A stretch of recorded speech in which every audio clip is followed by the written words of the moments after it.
Good morning, everybody. Jackie here. We continue to be live and on location at Merkle Retirement Planning, a brand new, beautiful space here that's having its grand opening this afternoon. We encourage everyone to come on out and see what it's all about. But thank you for hanging with us this morning here on Iowa Live. Well, we thought it'd be fun to have another rendition of Ask the Advisor. So, of course, Lauren Merkle continues to join us here at our interview set. But we thought we would add another advisor to the mix to help, I don't know, assist you or just further things along. Just make it a lot easier for me. Make it a lot easier for you because we've been putting you in the hot seat. Abby Hunt-Rotz is joining us, and she is an investment advisor here with Merkle Retirement Planning, and also one of the hosts of Retiring Today, this gorgeous set that we were able to utilize today. So thank you both for joining us. Thank you. Okay, you're on the hot seats right now because we do have a live studio audience in our space here today, which we absolutely love. And Michelle, you found one of those audience members that has a question this morning. Yes, I do, and he has a good one for Lauren. We haven't stumped him yet today. I'm hoping one of you guys really ask him. Be nice over there. Be nice. How do I determine when I take my Social Security benefits? I absolutely love that question. That's a question that we get all the time because Social Security, when you're 40 years old, you think that's 2 lifetimes away, and you think it's really simple. But what happens is you end up being around age 62, which is your first age of eligibility, and then you figure out there's a whole host of options that you have that you never knew of before. It's not as simple as just taking it at 62, 66, or 70. So what we advocate for is try to stay away from a lot of the so-called expert advice that tells you, let's take it as soon as you can. Social Security's going broke. You're not going to live forever. Take as much as you need to take it while you can get it. Take it as soon as you can. Stay away from the advice that says you get an 8% guaranteed rate of return from 66 to 70 every single year. So get the 8% rate of return. Wait. What you need to do is do a customized analysis that identifies of all the 81 different options that you have, which is going to be the most powerful for you, not only at point of retirement, considering the cash flow needs that you have, but also 10 years down the road, 20 years down the road. Social Security is one of the few pensions, and that's how we look at it. You know, the corporate pensions are going away, but almost everybody has access to Social Security, which is a pension, one of the few pensions that has a cost of living adjustment, which means your payment can increase every year. And so we need to, it's a permanent decision once you make it after 12 months. So it's an important decision. Do the custom analysis to identify what is going to be the best option for you instead of just taking it as soon as you can. Because many people around my age are wondering, is it even going to exist when I'd be eligible for taking it? Yeah, and we had these studies that come out. It seems like every year a study comes out. The most recent one that came out this year says that Social Security is going to run out of money by the year 2035. And that's not that far away. So no, it's not that far away. And think about it. If you're 62, you hear that study, you say, I have the option to take some of the income right now, or you're telling me I need to wait 4 years, 8 years before, and maybe Social Security's gone. That's a decision that weighs heavy on people's shoulders and minds.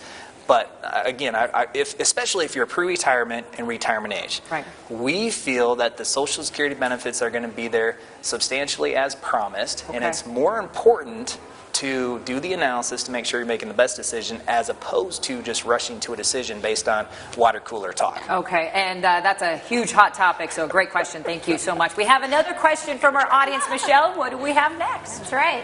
They're going to get tougher, Lauren. Here we go. Make it tough. I think this one's on Abby. So. This one's a good one. If I have a will, do my assets still go through probate after I pass? Yes, that is an excellent question, and another one that we get a lot. So a will by nature is designed to flow through the probate court system, at which point the executor then is authorized to distribute those assets as you've outlined in your will. Okay. So probate is not a bad thing in and of itself, but it can take a long time. It can be a drawn-out process. It's all public record, and it can end up costing your estate a good amount of money because there are attorney fees and court fees that are assessed throughout that process. Yeah. So if you want to avoid probate for any of those reasons, then you can certainly do so through the implementation of a trust.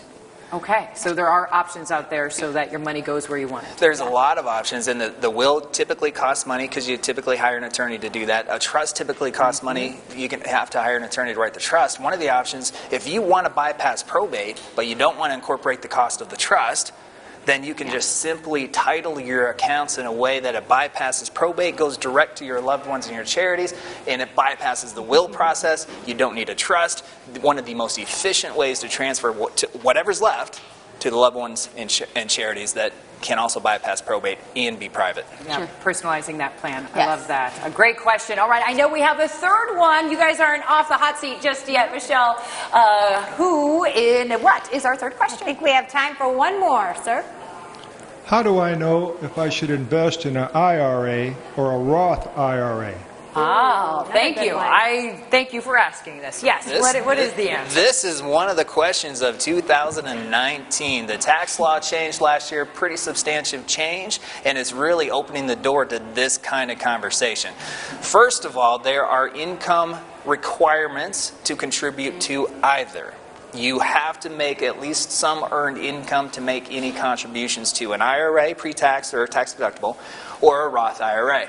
There's also income limits to contribute to the Roth. So if you make too much, then you may not even be able to contribute to the Roth IRA. So there's a lot of factors that will go into it. One of the heaviest factors to consider is what would you pay in taxes today if you were contributing to the Roth? Because when you make contributions to that Roth IRA, you are paying taxes on that money, and then it goes to the Roth. What level of tax are you paying? Versus what kind of tax deduction would you receive if you were to make a contribution to the IRA, the traditional IRA, and take that deduction. And then just to make this even easier, now we have to fast forward the clock maybe a few decades, maybe 1 decade, maybe a few years, and try to anticipate what the tax tables are going to be down the road. Because the whole idea of investing in these vehicles is one day you're going to take the money out and you're going to use it to live on. Right. In the Roth IRA, from the point you put it in to eternity, it is going to grow If tax-free. you live to eternity. Or your grandkids, or their grandkids, right? Because it can just keep Keeps going going, and yeah. going, and whoever takes it out, it comes out tax-free. Yeah.